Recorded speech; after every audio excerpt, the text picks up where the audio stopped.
First at 5. From the University of Florida's College of Journalism and Communications, you're watching WUFT News. Welcome to WUFT News First at 5. I'm Megh Porterfield. And I'm Emely Zuluaga. Thanks for joining us. Gainesville pizza delivery drivers have been the target of recent carjackings. WUFT's Richard Mason explains why pizza delivery drivers couldn't complete their orders. Thanks, Emily. Both Domino's and Hungry Howie's pizza restaurants had their delivery drivers deal with what many may describe as shocking. I spoke with the arresting deputy to learn more about what happened that night. What started as a high-speed chase ended with Marion County deputies arresting a teenager with an appetite for crime. On March 20th, 16-year-old Kashawn Jex was arrested after stealing a pizza delivery driver's car. Jex stole the vehicle while the driver was making his delivery in Gainesville. The deputy that arrested him that night hoped he would learn his lesson. My interaction with him, he seems like a decent kid, but he continuously makes bad decisions which lead him into what he's gotten into. But he did not stop that night.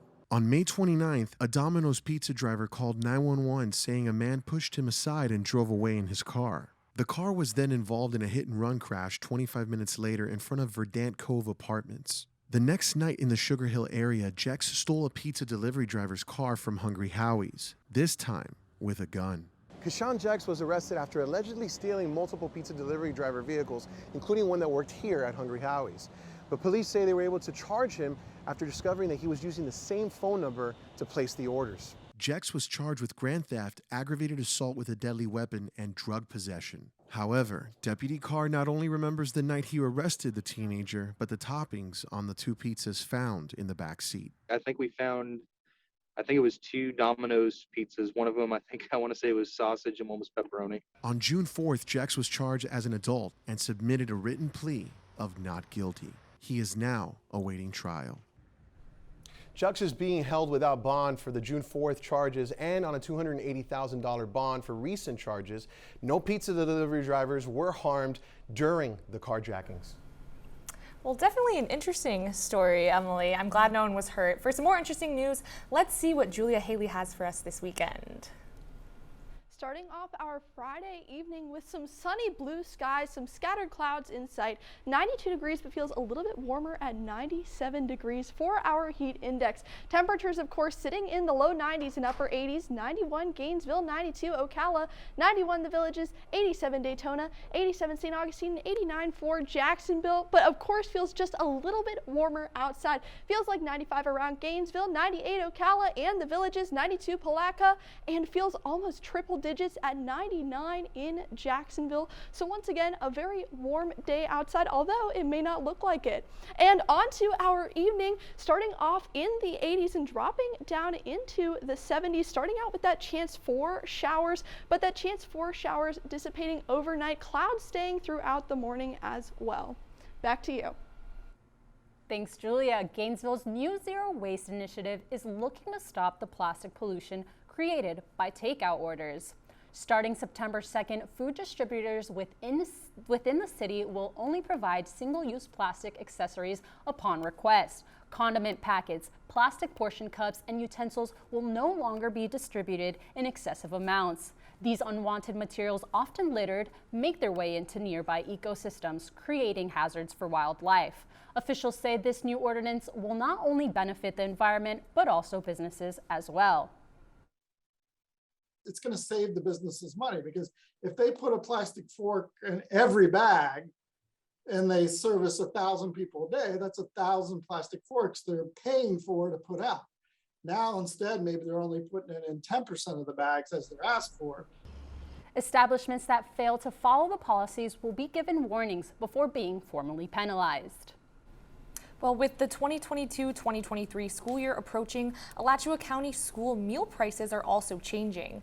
Schools part of the community eligibility provision are providing free food to students. Each school has a percentage of students who qualify for free and reduced lunch. That percentage determines whether or not a school is a CEP site. 32 schools in Alachua County are CEP sites and 17 are not. Parents of students at non-CEP schools need to apply for free and reduced lunch. Alachua County's Director of Food Nutrition Services, Maria Eunice, says the applications are flooding in already. When you watch your favorite teams play, you may not think about all the elements that make the players ready for the game. WUFT's Cristina Santiago found out who helps the Gators go greater on the court. We are here at the Florida basketball practice facility to take you behind the scenes to meet some of the undefeated heroes of the Gators men's basketball team. I'm talking about the graduate assistant and manager, the people who hold it up when the players need them to hold it down. The student managers and graduate assistant play a significant role in the new golden era. Their responsibilities highlight the team's go-to motto. Student manager Bennett Anderson explains. We try to let the coaches coach and the players play, and we try to take care of everything else. So that includes laundry, rebounding for players. We deal with all like the gear shipments. We're kind of the luggage boys for the team travel. Kind of do a lot of different things, try to be a jack of all trades. Just whatever can help the team win. They work countless hours, but time doesn't wear them down. It's a great privilege to be here. It is a very significant time commitment. They're excited about a new era of change. They should expect a team that's really going to enjoy playing basketball. You're going to see a lot of passion for the game, and we're going to play really hard every single night. The Gators just released their basketball schedule, which includes exciting matchups with Florida State and UConn. That was WUFT's Cristina Santiago reporting. This was the first media open practice. Well, I'm sure our sports anchor Jason Bennett would have loved that story. I'm sure he did. He'll give you a closer look at that open practice a little later in sports. Before we show you that, we'll share with you the story of one UF student who won't kick his commitments. Stick around.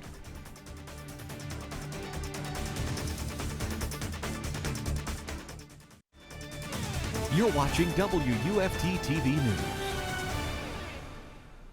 Welcome back to WUFT News First at 5. This summer, hundreds of daily flight cancellations and thousands of delays have made flying very taxing. As CNN's Pete Montine reports, problem areas include Florida and New York City. The summer of travel pain keeps growing, with struggling airlines canceling 30,000 flights since Memorial Day. Now, new data shows where issues are the worst. A FlightAware analysis for CNN shows New York airports leading the nation for flight cancellations. 8% of all flights leaving Newark have been canceled since Memorial Day. The pain is not spread out evenly. Some airports have much bigger problems than others. Florida airports take 3 of the top 10 spots for flight delays. A third of all flights from Orlando have been delayed this summer.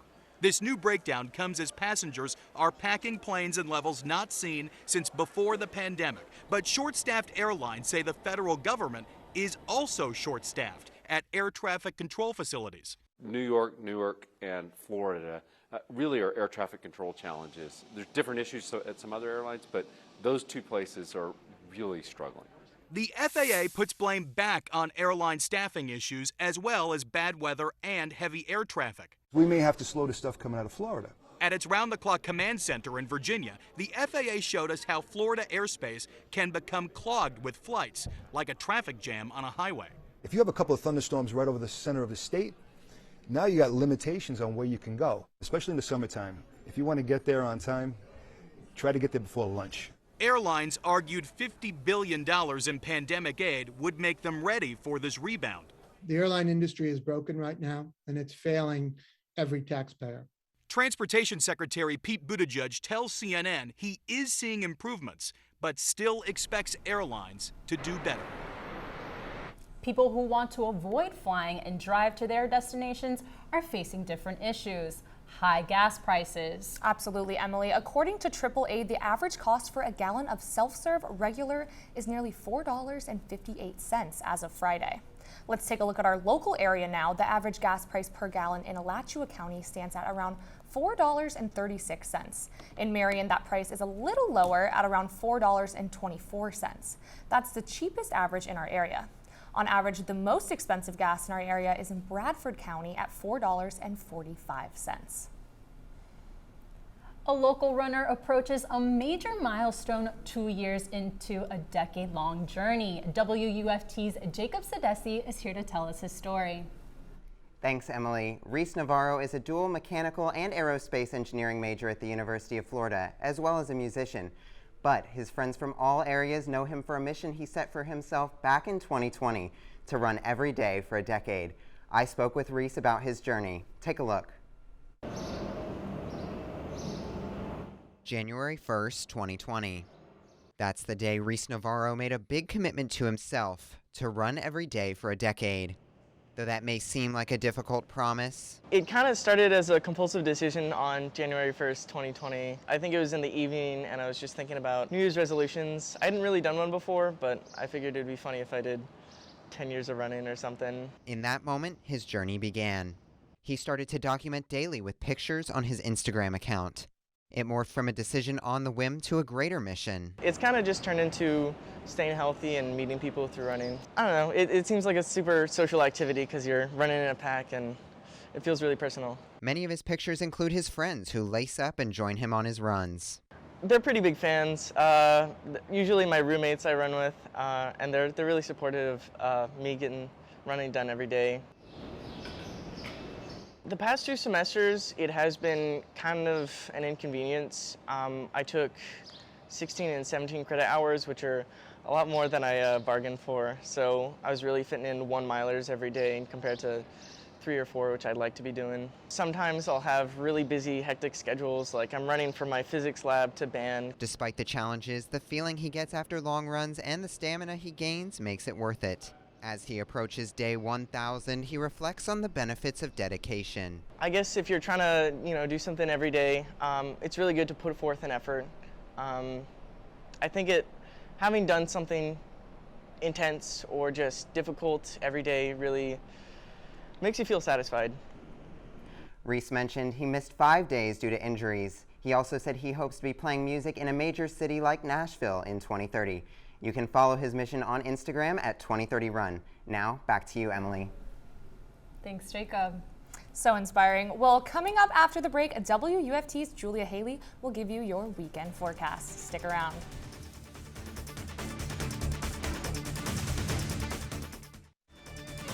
You're watching WUFT TV News. Feeling almost in the triple digits for our Friday evening.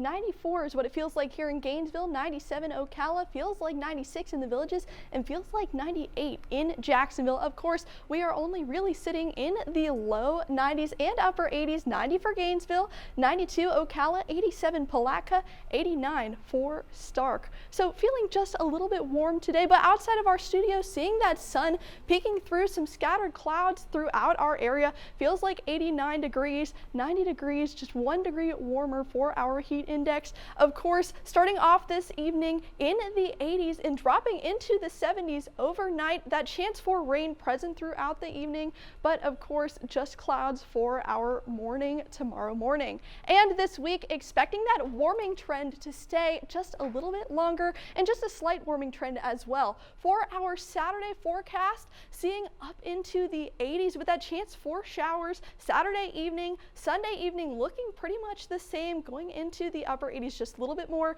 in the upper 80s, 89 actually. So evening showers for the rest of this week, not only the weekend, but also on Monday and Tuesday. So this evening for our Monday, Lake City and Gainesville getting a majority of those showers, and for Tuesday, seeing another round specifically in the evening as well. See that for Gainesville and just a little bit west of Gainesville, getting some heavier showers as well. Of course, onto our muggy meter, staying almost sweltering for our weekend, just getting a little bit muggier for our work week Monday and Tuesday, and for the rest of the week, looking at those scattered showers for our evenings, warming trend with those highs in the low 90s and staying muggy in Gainesville for the rest of the week as well. So on to our 6-day outlook. Expect those evening showers, highs in the low 90s and those lows in the low 70s. That chance for rain present throughout the rest of this week. Back to you.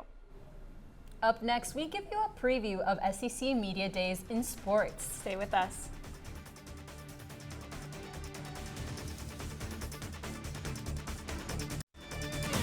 You're watching WUFT TV News. Welcome to sports. I'm Jason Bennett. Todd Golden, in his first year with the Gator men's basketball program, opened up summer workouts to the media Thursday afternoon, giving a first-hand look at what Gator fans can expect. The Gators are welcoming several new transfers into the program, like former LSU player Alex Fudge and guard Kyle Lofton. In all, the Gators have 7 transfers on the roster.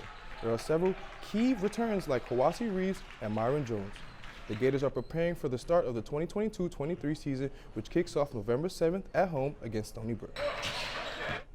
Moving to some action on the diamond, the 2022 MLB Draft will get underway Sunday night as several Gator players could be drafted.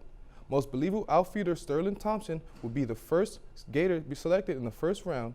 Last year, Thompson hit a career high of 11 home runs with 50 RBIs while hitting 354. Thompson will attend a pre-draft summit, which he says will help him prepare for the draft. So I did actually get invited to LA. So that's what I'm going to do. I'm going to go out to LA and go with my family. And it's a great experience. And I'm probably going to go to the All-Star game and the Home Run Derby, and then get the whole experience at the draft party or at the draft event. The first round of the draft will take place Sunday night. College football is 50 days away. With that being said, who's ready for some Gator football? SEC Media Days kick off Monday, July 18th, with Commissioner speaking off to kick off the event.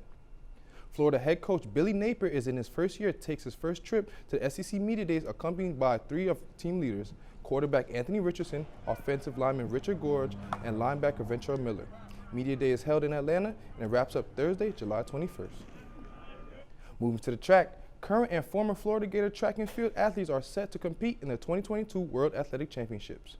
There will be 17 Gators representing 9 different countries and 9 Americans competing for Team USA. Participating from the current Gator roster, Jasmine Moore, Anna Hall, Talia Diggs, Joseph Fanul, and Champion Allison. And the Gator Greats participating, Grant Holloway, Christian Taylor, and Marquise Dendy. And that is Look at Sports. Now on to entertainment with Ariana Sarak. Ariana Psarakos is my name, and entertainment time is my game. A couple celebs are either expecting or welcoming new babies. Tristan Thompson, Tristan Thompson and Chloe Corazon are expecting their second child together via surrogate.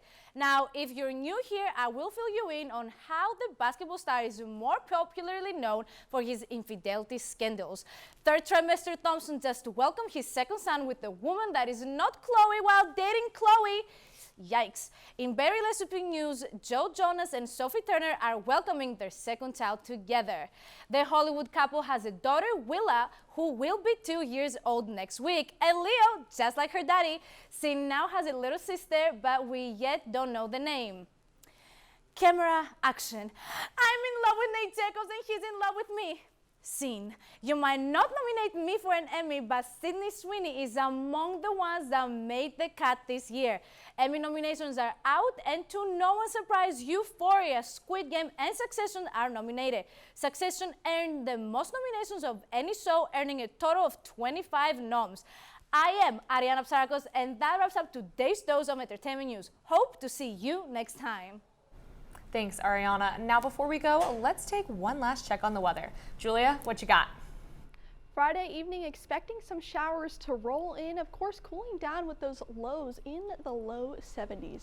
For the rest of this week, expect that chance for evening showers, those highs staying in the lower 90s and those lows staying in the lower 70s. That warming trend just slightly warming up throughout the week. Back to you.